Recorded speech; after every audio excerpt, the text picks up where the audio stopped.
Chapter 4, The Terrible Shovels. Down the hole, Mrs. Fox was tenderly licking the stump of Mr. Fox's tail to stop the bleeding. "It was the finest tail for miles around," she said between licks. "It hurts," said Mr. Fox. "I know it does, sweetheart, but it'll soon get better." "And it will soon grow again, Dad," said one of the small foxes. "It will never grow again," said Mr. Fox. "I shall be tailless for the rest of my life." He looked very glum. And here he is, Mrs. Fox tending to his missing tail.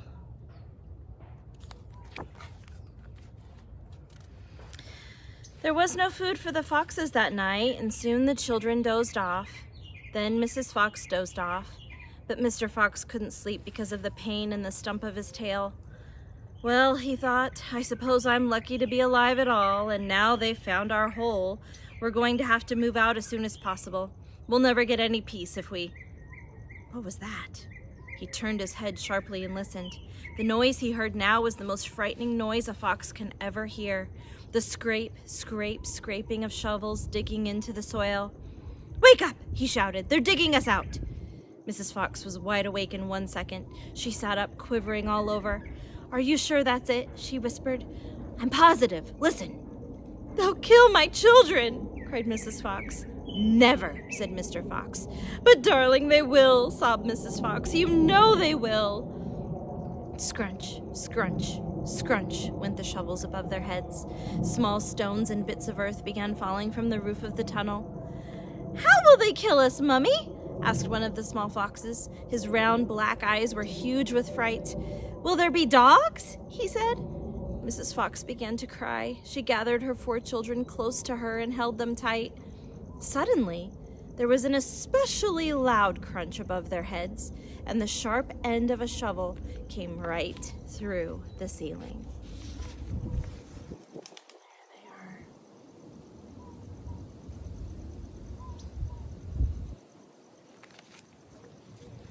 The sight of this awful thing seemed to have an electric effect upon Mr. Fox. He jumped up and shouted, "I've got it! Come on! There's not a moment to lose. Why didn't I think of it before?" "Think of what, Dad?" "A fox can dig quicker than a man," shouted Mr. Fox, beginning to dig.